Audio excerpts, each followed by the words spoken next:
Je voudrais du soleil vert, des dentelles et des théières, des photos de bord de mer, dans mon jardin d'hiver.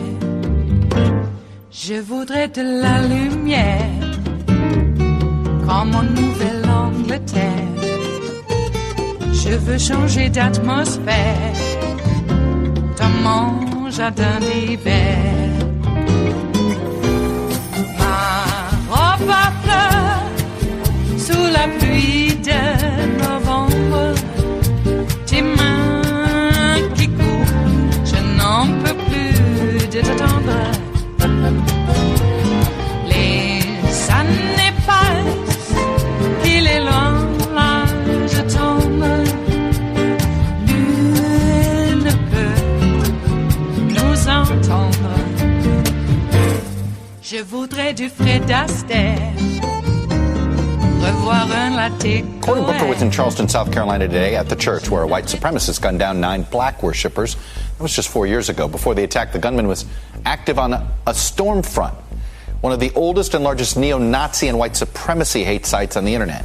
In investigating the Charleston gunman and his online presence, my next guest eventually met Derek Black. He's a former white nationalist who walked away from the hate-filled ideology. The Washington Post reporter and writer Eli Saslow spent years researching the white supremacy community. He's the author of Rising Out of Hatred, Derek Black's story growing up as a white supremacist and how he found his way out. Eli, welcome to the show. So let me start with how much, give a sense of what kind of problem this is on the internet and how much this is a growing issue. It's a massive problem. And unfortunately, it's not just a massive problem on the internet, as we're seeing increasingly. I mean, I think sometimes in this country, our primary problem has been we lie to ourselves about who we are and who we have been as a country. And it's comforting to think of these terrorists, these white supremacist terrorists, as outside agitators, as lone wolves, acting as extremists on their own. The truth is, many of these ideas in their manifestos, many of the ideas that we hear sometimes echoed in the Oval Office or the places of power in our country are also widely held racist beliefs and assumptions throughout large parts of white America. And that's kind of the big thing that we need to confront, I think, to begin to move past it. Well, look, Tucker Carlson sort of implied that this idea of white supremacy or all of this is somehow it's a hoax of some sort. David Duke took his words already and says that's right, he's right. I mean, explain just the power of that exchange and what that does to normalize the idea of white supremacy and white nationalism. I mean, I think that the idea that white supremacy is a hoax is factually ridiculous on its face. I mean, white supremacy still informs much of what our country is in this moment in terms of, white people having power in the country, white people having more share of wealth, white people being privileged in almost every possible way. White supremacy is the world we're all existing in. So I think that first needs to be acknowledged. And then you have a group of white nationalists, as they call themselves, who are constantly activating to try to further white supremacy and to further the culture of white supremacy that has been such a part of this country. That is a smaller group of people that are talking to each other on the internet, that are talking to each other through manifestos, that are talking to each other on podcasts. But they're acting out of an instinct that is a much more widely held thing in this country, powerful enough to get people elected. With ISIS, there's an al-Baghdadi that was sort of the head recruiter, if you will. You had al-Awlaki, of AQAP, a recruiter for Al-Qaeda out there. Is there a centralization to this, or is this a little more disparate? I think one of the things that makes it so difficult to fight and confront is that it's really insidious and it's pretty diffuse. Because within white nationalism, you have a lot of different factions. You have people who would consider themselves almost more academic racists, people like Richard Spencer who say that they aren't pushing violence, although that's not necessarily true, but who organize conferences and things like that. And then you have people who actively want to create violence and who look to people like Dylan Roof or other mass shooters as their icons in this movement. I think the most troubling thing, like the unifying thing for all of those people, if you spend time on Gab or 8chan or Stormfront, these places where white nationalists speak to each other, the people that they're going back to for inspiration, the quotes that they're resharing are quotes from people like Thomas Jefferson or George Washington, who is referenced earlier in this segment. I mean, these white nationalist ideas are a part of what we've been, and that's their powerful fuel. That is what is furthering their actions. You have spent time with how people got out. Are these all young white men that get recruited here? I mean, it feels like there is a group that seems susceptible.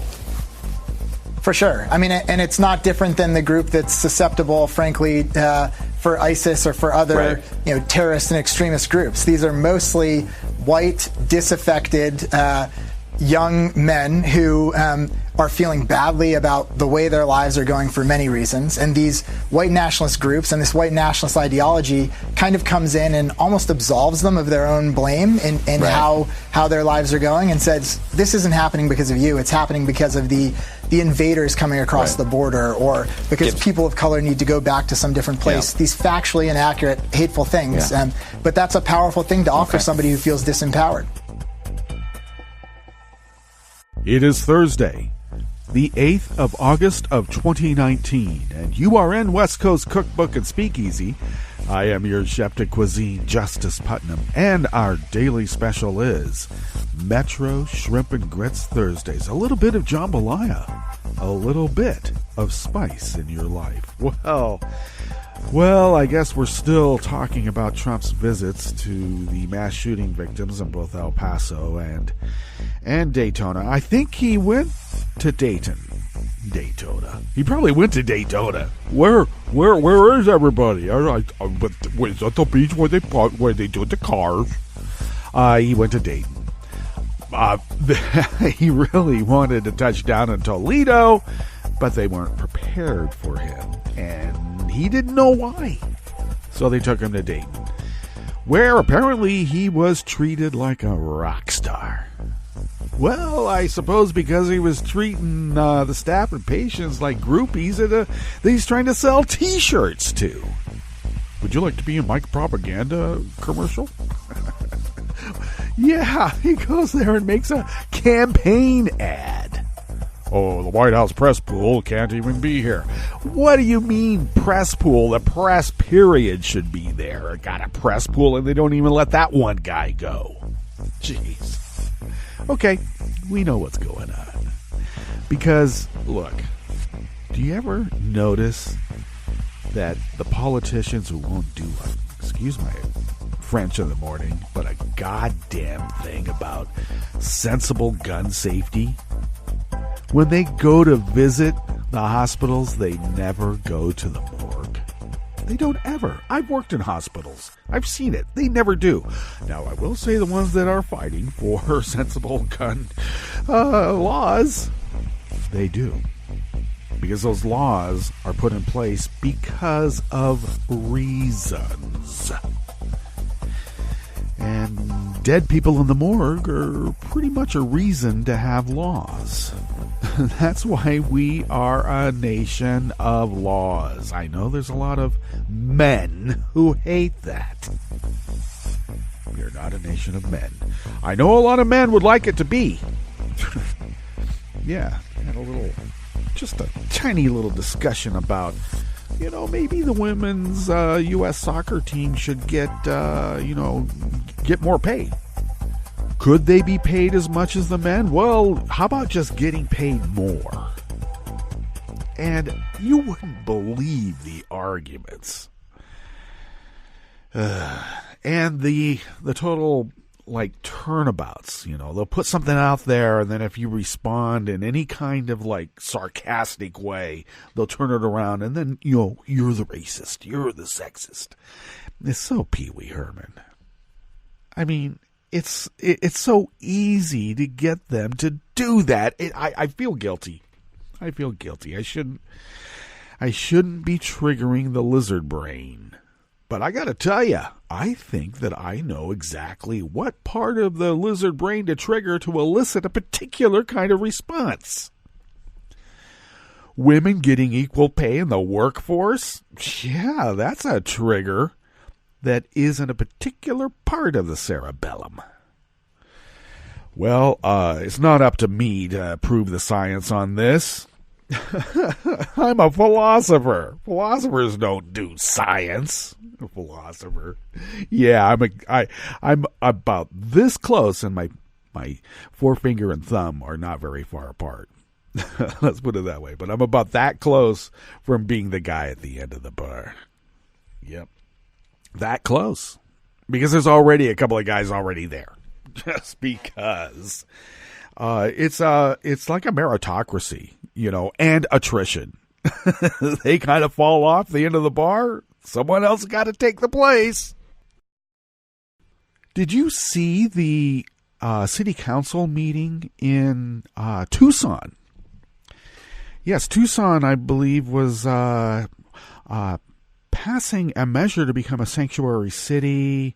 And in the midst of it, some woman in a MAGA hat and her furry friend, he looked like a furry friend, had a soda, big gulp soda.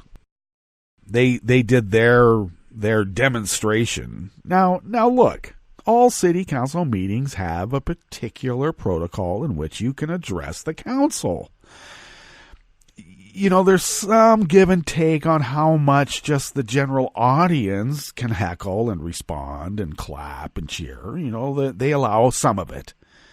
But this particular MAGA hat lady and her furry friend decided that they didn't want to have to wait to get up to the podium. Now, apparently in Tucson, that's why I'm asking if you saw the clip. In Tucson, I thought Berkeley City Council meetings had a particular kind of, shall we say, berserkly edginess. But from what, now I won't say the clips I saw is actually representative of the whole of a council meeting in Tucson. But as compared to what I know at the Berkeley City Council meetings, boy, that's pretty orderly. I mean, damn orderly. Damn.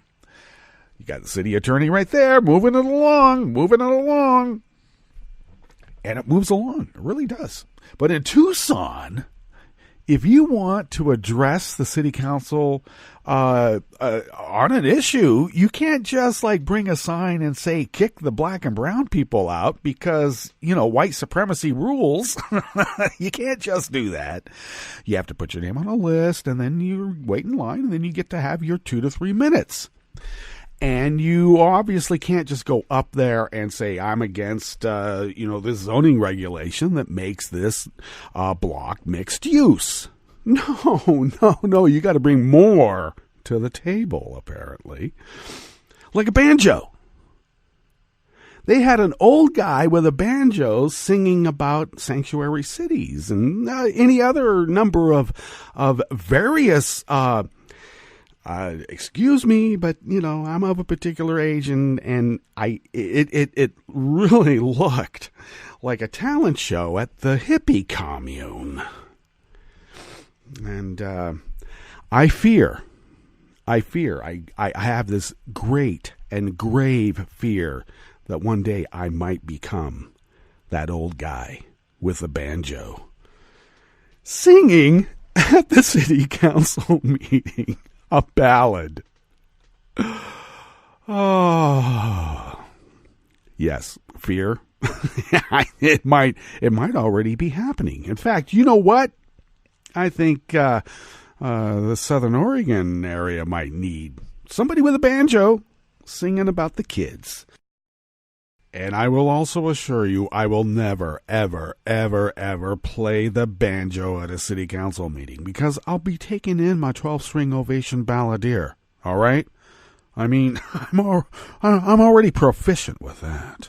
What's on the rest of the menu here in the Bistro Cafe of West Coast Cookbook and Speakeasy? Because that's where we start.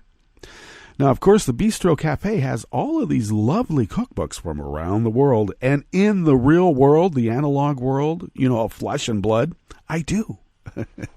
I collect cookbooks from around the world. And my other great passion is collecting university faculty cookbooks. You can learn a lot. And just in the United States. But once you start going around the world, it becomes very interesting. Very.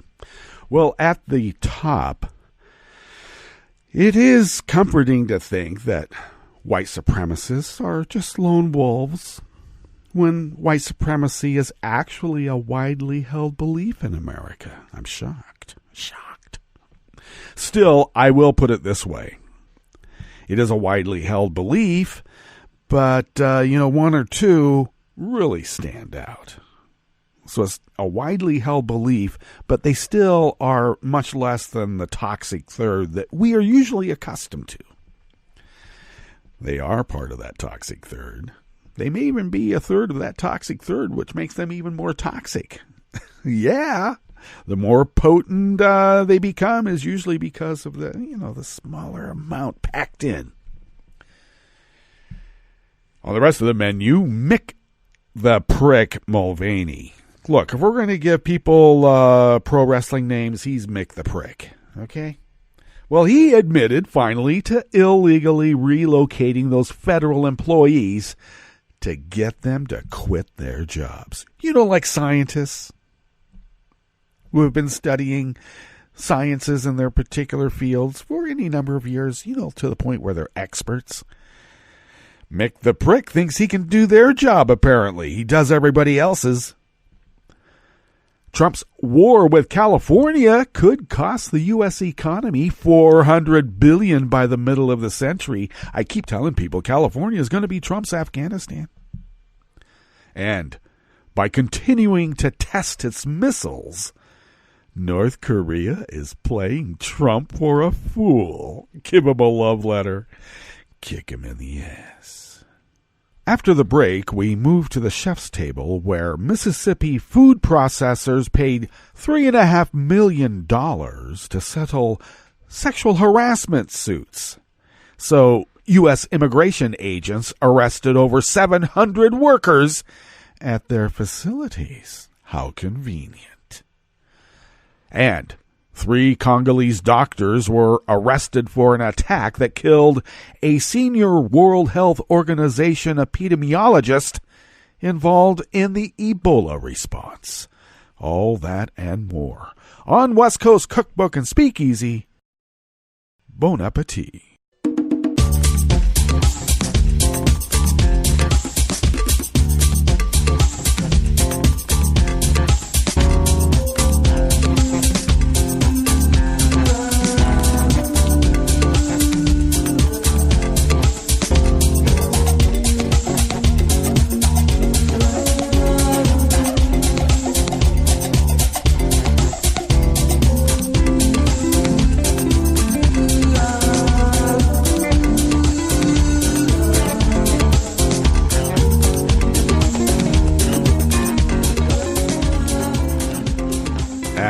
Bottom of our homepage at netrootsradio.com, to the rightish of the page, definitely located right there with the social media scroll, is our chat room link, and definitely monitored by Kelly Lincoln, by the way. Thank you, Kelly.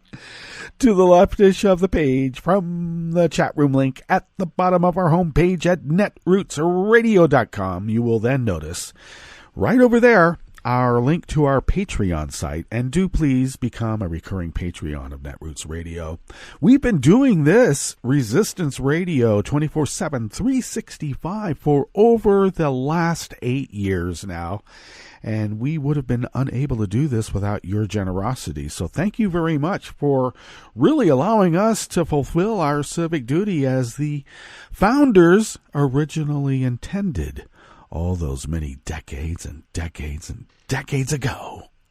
If you would like to follow Netroots Radio on Twitter, it is so simple. Just go to @NetrootsRadio. And I can say that slower, @NetrootsRadio. And that is definitely taken care of by Tom. And thank you, Tom. I take care of @Justice Putnam. Definitely or no, I still do it. And I also, more importantly, post the show notes and links diary on Daily Codes about 10 minutes before showtime. That is where you'll get the full story. And look, we cite sources. That's what we do.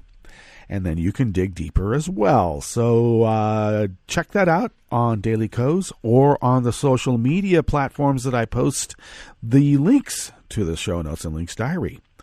If you would like to follow the show on Twitter, do so @Cookbook West, and pick up podcasts by way of Spreaker, Stitcher, TuneIn, iTunes, iHeart, YouTube, and wherever fine podcasts can be found, mixed in with all the rest of us. Okay? We're all there. With the fine ones, too. Really. Well, hey, here's some good news. It looks like Tucker Carlson is going on an unannounced vacay. Yeah, he's been on a tear about how white supremacy is a hoax. So now he's on an unannounced vacay because it just goes to show even dapper Nazis need to spend time with their families. They do. And even more so if you're a Swanson food heir. And, the Apple Crisp, I still will never forgive your family for that, Tucker. I never will. Okay. Yeah, that was way before the McDonald's hot coffee. Do you know how many people, I think their lives were utterly altered because of that Apple Crisp and its pyrotechnic qualities upon the skin, the soft target of the consumer. Thank you, Tucker. You were an heir to that. Of course you are. All right. Let's get on with what we have here in the Bistro Cafe of West Coast Cookbook and Speakeasy. Our first offering comes out of Share Blue Media by Lisa Needham. The forced relocation of 2 scientific divisions within the Department of Agriculture might have been illegal. And Trump's acting chief of staff, Mick the Prick Mulvaney. Oh, all honorariums in these readings and narratives are solely the property of, this reporter. Okay, don't blame Lisa. All right. This is a dramatic reading. Back to the article. Acting Chief of Staff Mick the Prick Mulvaney, in this reporter's opinion, might have let the real reason slip as to why the administration undertook the move. In June, Secretary of the Department of Agriculture, Sonny Perdue. I got to get a World Wrestling Entertainment name for this guy, Sonny Perdue. That's almost a pro wrestling name right there. Well, it is. He told employees in the Economic Research Services and National Institute of Food and Agriculture that they were being moved from Washington, D.C. to Kansas City, Missouri, as reported here in this fine salon. Ostensibly, the move was to save money and move those divisions closer to the people they serve, except the people that would be benefiting from this research really like it when they already have an established lab. There's no lab there. Come on. And when you have to give a hearing on the Hill, and you got to come all the way from Missouri. Oh, and what else? Oh, you have cancer and you're getting chemo. Well, you have a choice, Mick the Prick said to these people. Move to Missouri or live. However, the USDA under Sonny Perdue's move broke the law with the plan. The USDA's Inspector General said that the moves violate the law from 2018. That law prohibited the USDA from undertaking reorganization moves without getting prior approval from appropriations committees in Congress. The law specifically told the USDA they could not spend any money on a move that relocates an office or employees. And that is in quotes because that is the law. That is a congressional decision. Oh, Congress, we don't need to listen to anything Congress says, especially the House. They're the enemy of the people. Weird how that is. The House of Representatives of the United States is considered the enemy of the people. But this guy has no compunction to have midnight secret phone calls with Vlad to map out the rest of what they're going to do and to make sure that Trump knows he still owes. Because we all know Trump owes. Well, what the USA did when they signed a $340,000 contract to review headquarter locations in Kansas City was exactly breaking the law. Despite spending that money, they didn't find a spot before the first wave of employee relocations in late July. And they're putting those employees in temporary spaces in an existing USDA building in Missouri, in typical fashion, rather than follow the laws that govern it. The USDA declared the law requiring them to get committee approval is unconstitutional, and that if the secretary initiates the move, everything is legal. Oh, wow! These secretaries are now constitutional sheriffs. They say what the law is. Though the stated reason for the move was cost-saving, and the Trump's parochial insistence that high-level scientists have to live in the breadbasket to perform research related to agriculture, Mick the Prick Mulvaney recently revealed that what it was actually about was getting rid of federal employees. At a Republican event last week, Mulvaney bragged that relocations are a wonderful way to get rid of federal employees and streamline federal government. In this instance, it worked. More than half of the scientists in ERS and NIFA declined to move. According to Mulvaney, this is because they didn't want to move outside the bubble, outside the beltway, outside this liberal haven and into the real part of the country. It could also be that, like employees everywhere, they didn't want to uproot their families and move away from their homes. Those moves in those scientific departments is also part of the administration's war on science. Both of those divisions work on things the administration doesn't like. And NIFA has contradicted Trump on trade policies, and ERS does climate change research. That's not the only reason government agencies is being broken up. By next year, 84% of D.C. headquarters staff at the Bureau of Land Management will be scattered across several western states, including Colorado, Nevada, Idaho, and Montana. The administration hates government workers, it hates science, and it hates D.C. Unfortunately, that means moves like this, which hollow out government agencies and deprive them of their ability to do their jobs, will get much more common. Because, as I've trademarked the term, property is always more valuable when delivered vacant to a hostile foreign power.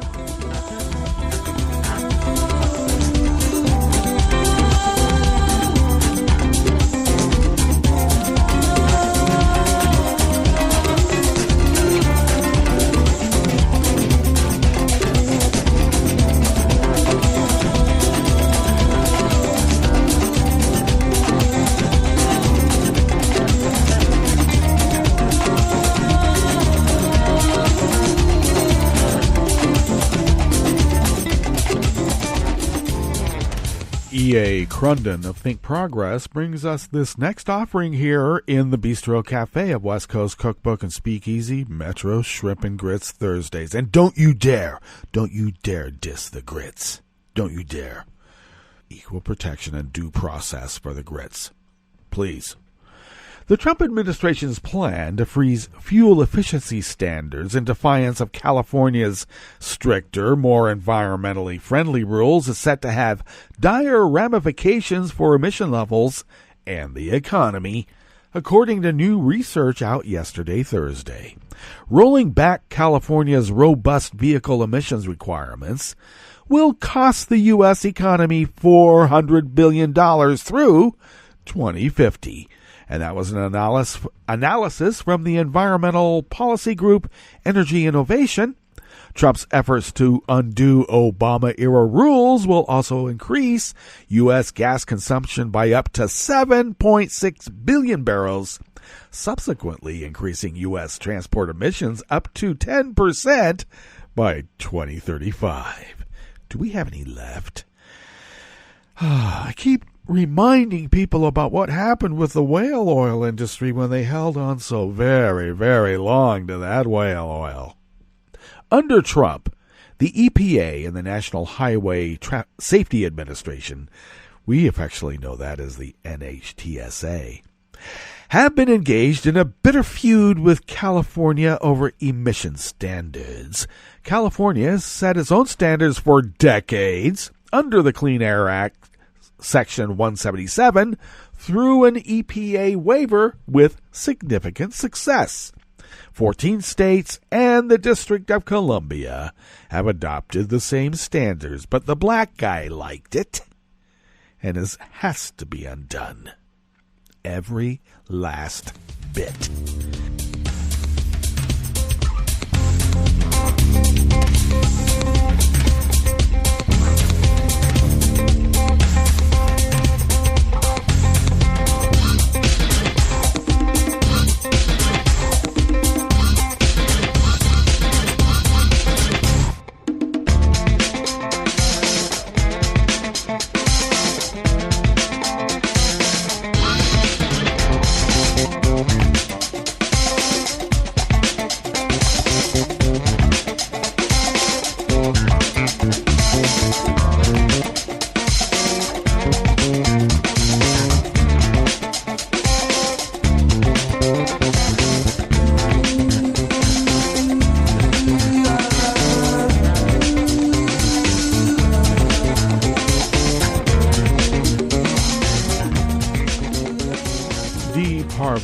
Also of Think Progress brings us this final offering here in the Bistro Cafe of West Coast Cookbook and Speakeasy.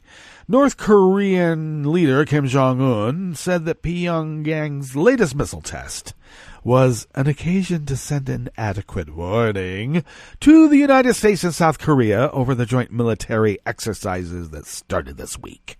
With the test firing of what are presumed to be ballistic short-range missiles into the sea on Tuesday, North Korea appears to be embarking on its own maximum pressure campaign, which at best is aimed at bringing the Trump administration back to the negotiating table, albeit with less stringent expectations. The test came as Zhu Yangchou, the country's envoy to the UN-backed Conference on Disarmament, accused the United States of inciting military tension with its joint military exercises with South Korea, which we've only done because, that conflict is not over. Do you know that? Yeah, we've never declared peace. It continues. It's a police action. Seoul and Washington said Xu can neither conceal nor whitewash the aggressive nature of their military drills. He made no mention of North Korea's recent missile test, the nation's fourth in the past 2 weeks.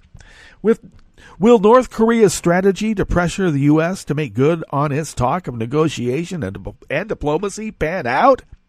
And if not, what other options does the pariah state have? The mind reels. North Korea has until now raised tensions in a very calculated way, doing enough to put pressure on Washington, but not crossing lines that could tank negotiations and prompt a negative response from the Trump administration. Of course, Trump said, I'm not getting my ass kicked on this diplomacy, because we never talked about those missiles. We were talking about those missiles over there, not these missiles. We're talking about those missiles, not these missiles. Well, Trump at one point unilaterally promised to freeze the military drills, saying they were too expensive. Well, really? Whatever provocations he engages in, Kim will be careful not to push the envelope too far, since Donald Trump has what one analyst calls something of a personal stake in this diplomatic process. The need for a foreign policy win might be a factor in Trump's public responses to Kim's provocations, or Jong-un's provocations. He has continually downplayed missile tests and ignored inflammatory statements published in North Korean state media. Trump's version of strategic patience is actually leading him to make a big mistake, assuring Kim that as long as the status quo holds, he can continue to develop North Korea's weapon systems until at least the 2020 elections. Send him some more love letters. No matter what kind of love or hate flows between Kim and Trump, it's South Korea that rests directly in its neighbor's line of fire. And guess who else is around there, like an innocent bystander, if you want to call him innocent? Yeah, Japan. And while these short-range missiles don't seem to trouble Trump, who still tweets compliments to Kim, Seoul is less sanguine about these developments. The Associated Press reported on Tuesday that South Korean Chief National Security Advisor Chung Eui-yong held an emergency meeting to discuss the missile tests with the country's defense minister and spy chief. For now, South Korea is paying more for the military drills, as Trump boasted on yesterday. Seoul, meanwhile, continues to face the reality that it is directly within the path of the short-range missiles Kim continues to test. All right, let's get to our break.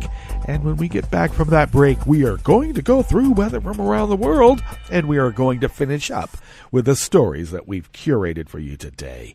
You are listening to West Coast Cookbook and Speakeasy, and we will be right back. You are listening to netrootsradio.com. Please hang up and try again.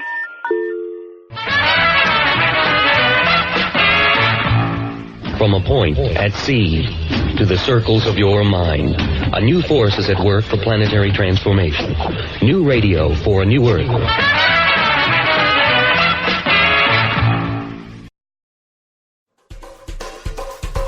This is Scientific American's 60-Second Science. I'm Suzanne Bard.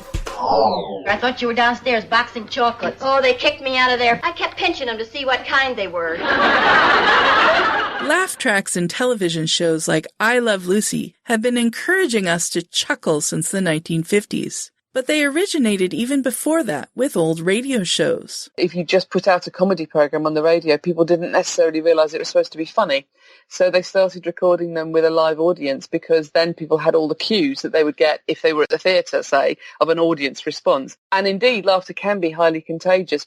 Sophie Scott is a cognitive neuroscientist at University College London. She and her team wondered whether adding laughter to a joke could also make it seem funnier. So they scoured the internet for the most groan-worthy jokes they could find and enlisted the help of a professional comedian to record them. So things like, what's the best day for cooking? Friday. How does a dinosaur pay its bills? Using Tyrannosaurus checks, that kind of thing. And then we got people to rate how funny they were without any laughter added. The researchers paired the jokes with both spontaneous, involuntary laughter and with laughter that had been produced on demand. What do you receive when you ask a lemon to help? Lemonade. They played these recordings to adults, some neurotypical and some on the autism spectrum. The main thing that we found was that the people with autism and the neurotypical controls were both influenced by laughter in the same way. So everybody found that the more intense the laughter, the funnier that made the joke. So everybody's rating the jokes as even funnier when they're paired with spontaneous laughter. That is, honest, involuntary laughter cued people to perceive the jokes as funnier more than fake, forced laughter did. And that result was universal. I think we were expecting there to be some differences for the people with autism, and we did not find them. But autistic participants did find the jokes funnier overall. And I think what we're seeing here is that the people with autism are more generous in their assessment of the jokes. I suspect, although that's just one interpretation. The study appears in the journal Current Biology. In future laughter experiments, the researchers plan to scan participants' brains to better understand the neural systems responsible for tickling our funny bones. When they do, they may discover that dogs can't operate an MRI machine, but cats can. Thanks for listening. For Scientific American's 60-Second Science, I'm Suzanne Bard. Hi, it's Tom. Could we humbly suggest your donation to netrootsradio.com? All we've got to run this 24-hour powerhouse of progressive resistance radio is what comes out of our own wallets. And you are our biggest donor. And it doesn't take much, $3, $5. Just go to the bottom of our netrootsradio.com page and hit our secure donate button. Heck, you can even make a recurring contribution, and you'll get a wondiferous pair of Netroots radio stickers for application to your backpack, your bumper sticker, or your banjo. Well, it's up to you which backpack you want to put it on. So donate what you'd like at the bottom of our netrootsradio.com's homepage, because you are our biggest donor. netrootsradio.com. Together, we are Resistance Radio.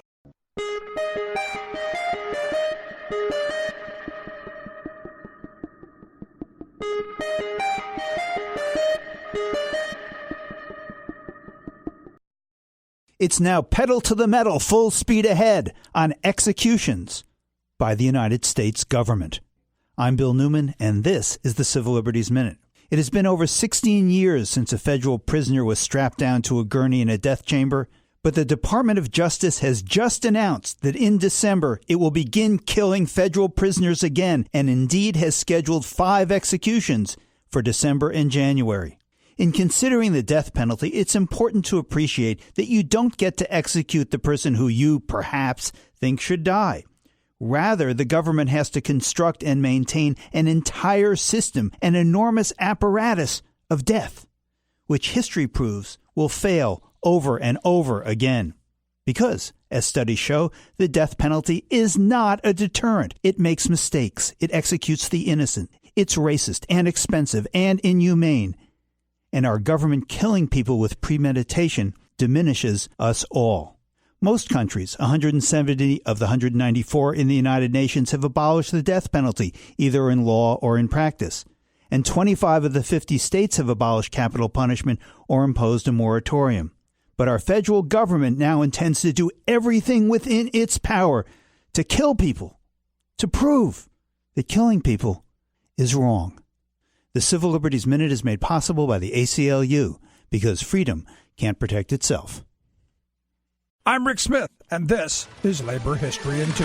On this day in labor history, the year was 1994. President Bill Clinton posthumously awarded the Presidential Medal of Freedom to Latino farm worker organizer Cesar Chavez. It is the highest honor granted to civilians. His widow, Helen, accepted the honor on his behalf. Chavez founded the United Farm Workers Union. He dedicated his life to organizing agricultural workers in California. Too often, agricultural workers have not received enough attention from labor leaders, despite their struggles to win better wages and improved conditions for themselves and their families. Chavez was one of the most important Latino labor organizers in U.S. history. In 1968, he helped lead a successful national boycott against California grape growers. The boycott won increased wages for those workers and demonstrated the power of the boycott in farm labor organizing. The medal ceremony was held in the East Room of the White House. United Farm Workers leaders attended the ceremony, including Dolores Huerta, the farm union's co-founder and first vice president.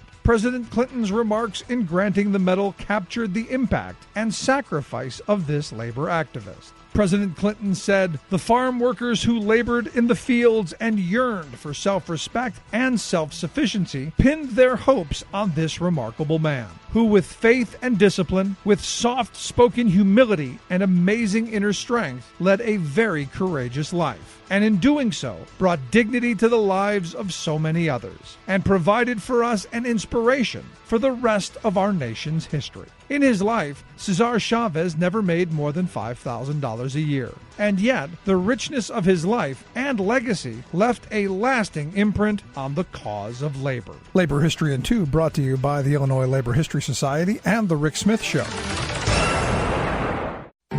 I read the news today, oh boy. It's time for Nicole Sandler's What's News from NicoleSandler.com and the Progressive Voices Network. With the nation still in shock and mourning over 2 mass shootings this weekend, one of them explicitly targeting Mexican immigrants in El Paso, Texas, U.S. immigration officials carried out a massive raid on a Mississippi food processing plant, arresting 680 mostly Latino workers in what is the largest workplace sting in more than a decade.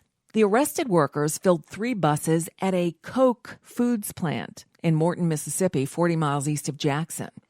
So let's get this straight. 680 workers were arrested, but no mention of the Koch brothers whose company hired these people who weren't legally allowed to work in the U.S.?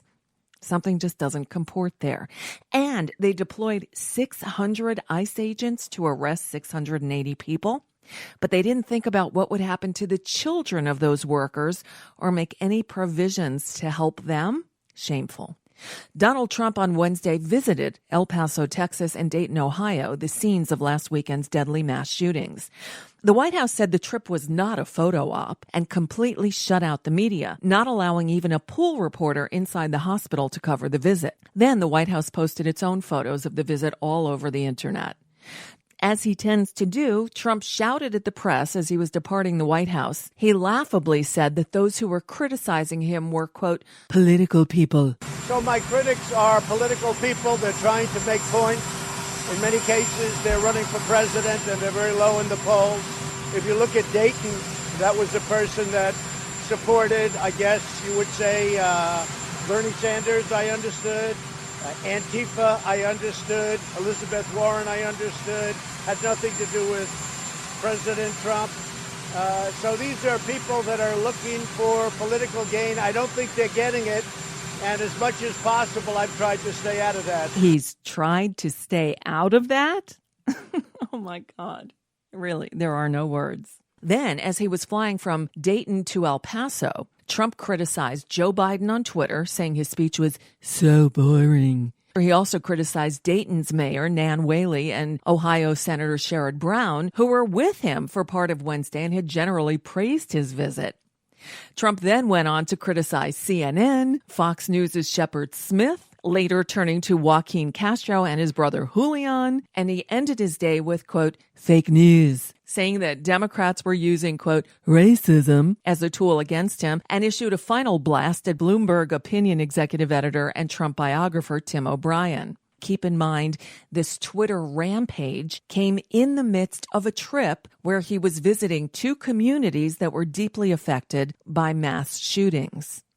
And in a related story, in breaking news on Wednesday, CNN reported that White House officials rebuffed efforts by their colleagues at the Department of Homeland Security for more than a year to make combating domestic terror threats, such as those from white supremacists, a greater priority, as specifically spelled out in the National Counterterrorism Strategy.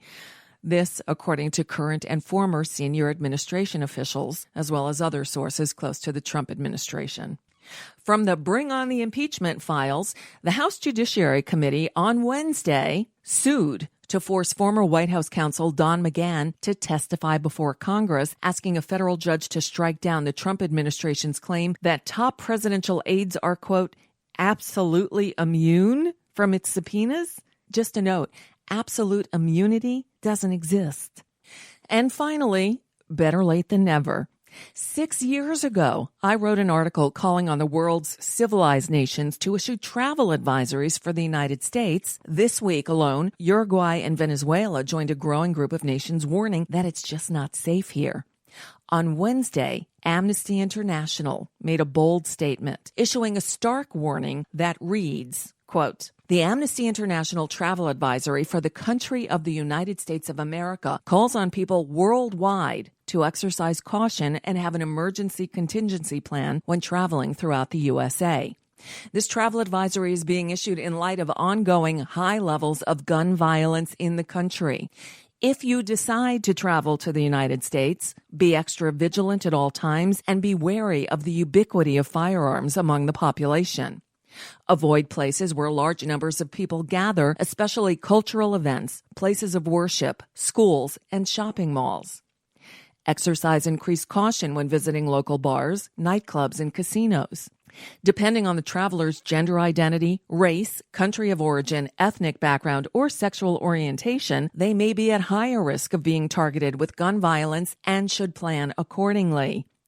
Under international human rights law, the United States has an obligation to enact a range of measures at the federal, state, and local levels to regulate access to firearms and to protect the rights of people to live and move about freely without the threat of gun violence. The government has not taken sufficient steps to meet this obligation." Again, a warning in a travel advisory issued by Amnesty International.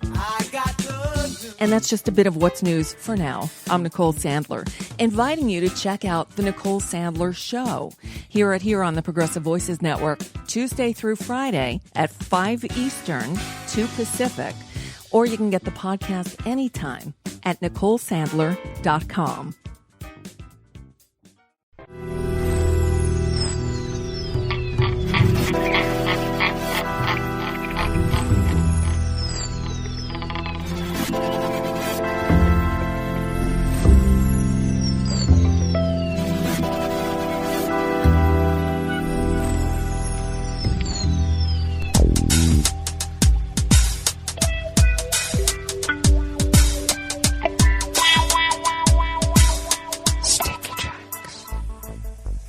Thank you for accompanying us here to the chef's table at West Coast Cookbook and Speakeasy. Metro Shrimp and Grits Thursdays. We always begin weather from around the world along the banks of the Rogue River and the Rogue River Valley of Southern Oregon on the west coast of the continental United States of America, where it is currently 63 degrees Fahrenheit. We are under cloudy conditions. Looks like we will have a bit lower temperature than what we have had previously.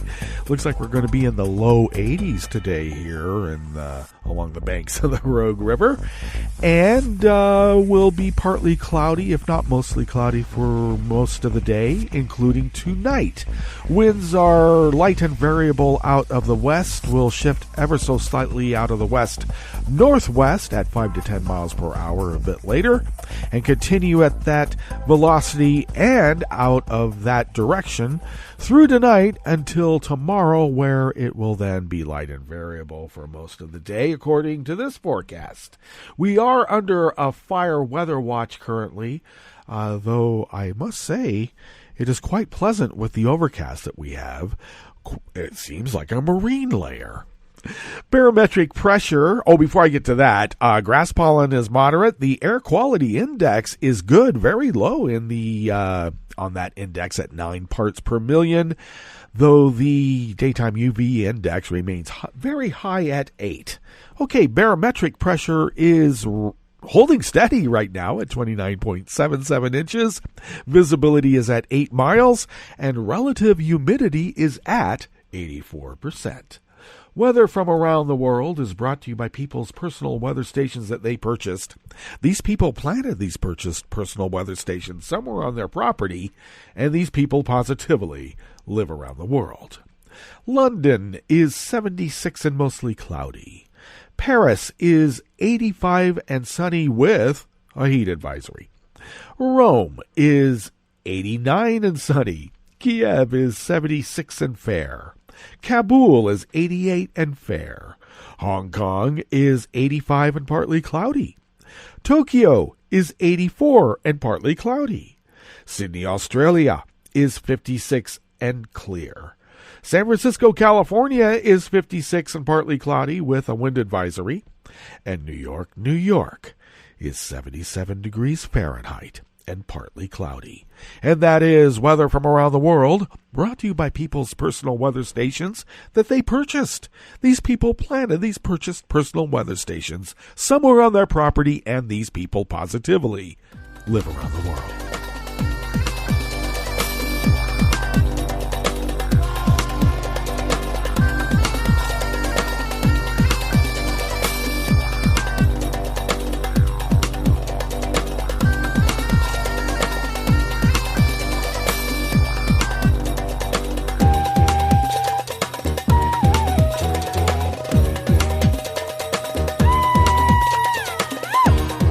Christina Cook and Mika Rosenberg of Reuters brings us this first amuse-bouche here at the chef's table at West Coast Cookbook and Speakeasy. U.S. immigration authorities arrested nearly 700 people at 7 agriculture processing plants across Mississippi yesterday, Wednesday, in what federal officials said could be the largest worksite operation in a single state. Immigration and Customs Enforcement said in a statement they detained about 680 people who were working illegally at the plants. They said they also seized business records as part of a federal criminal investigation. Some of those detained will be released for humanitarian reasons and required to appear before a U.S. immigration court. Others will be transported to an ICE facility in Jetta, Louisiana. Gotta make some money, gotta fill the beds. A video released by ICE showed buses arriving at a Canton, Mississippi processing facility where agents searched workers, checked their identification documents, and then had their hands restrained with nylon ties. Well, it should also be noted, and I have a link right here, and let me open that up right now, because a organization, no affiliation with Koch brothers, the Koch family that we know of, but a Koch Foods Inc. paid a $3.5 million sexual harassment fine. And these workers are members of United Food and Commercial Workers Union, UFCW. And that employs about 13,000 workers throughout the U.S. These plants were hit with a $3.5 million fine, and then ICE raided the plants, took away 700 workers. No managers, no owners. Cruelty is the point. Pawns in the game are black and brown.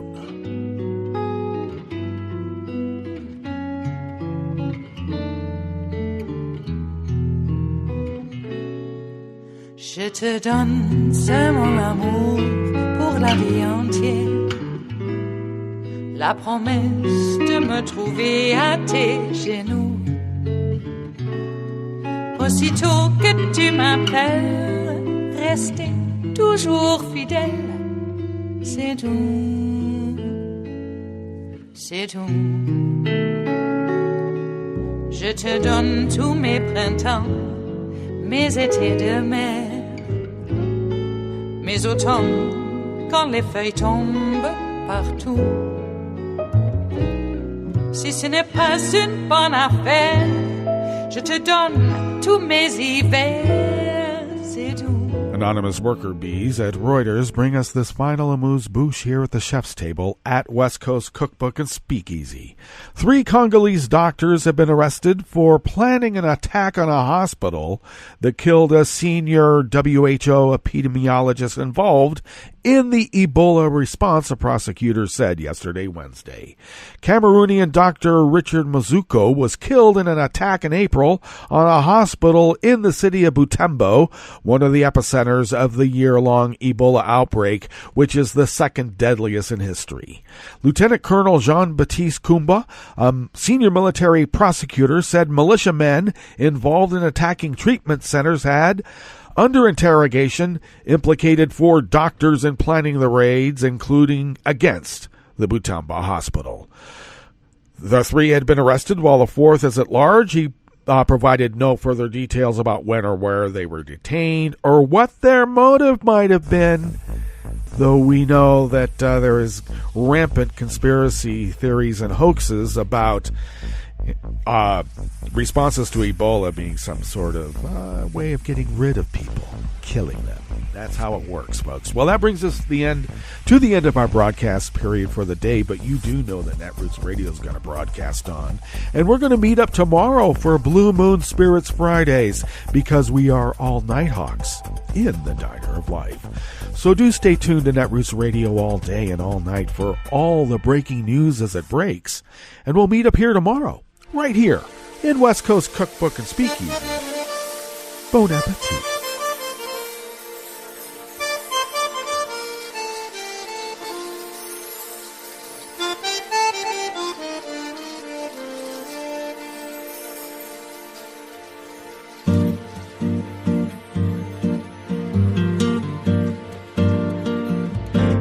Je voudrais du soleil vert, des dentelles et des théâtres, des photos de bord de mer, dans mon jardin d'hiver.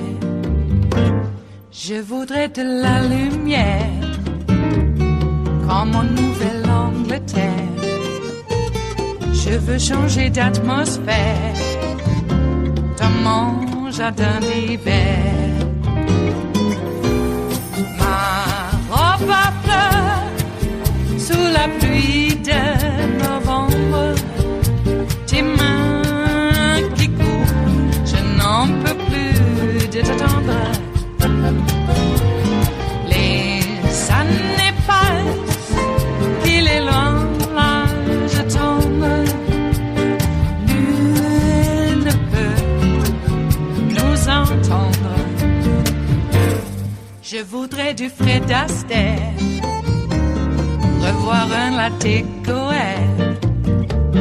Je voudrais toujours te plaire dans mon jardin d'hiver. Je veux déjeuner par terre, comme au long de golfe clair, t'embrasser les yeux ouverts dans mon jardin d'hiver.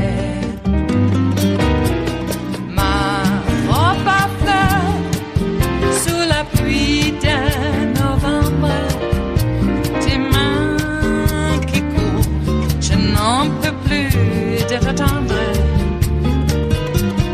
Les années passent, il est loin, là je tombe. Nul ne peut nous entendre. Ba-da-da-dum-di-da-dum. Ba-da-da-dum-di-da-dum. Ba-da-da-dum-di-da-dum. Dans mon jardin d'hiver.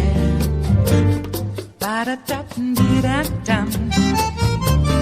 Ba-da-da-dum-di-da-dum. Ba-da-da-dum-di-da-dum. Dans mon jardin d'hiver. Dans mon jardin d'hiver. Dans mon jardin d'hiver.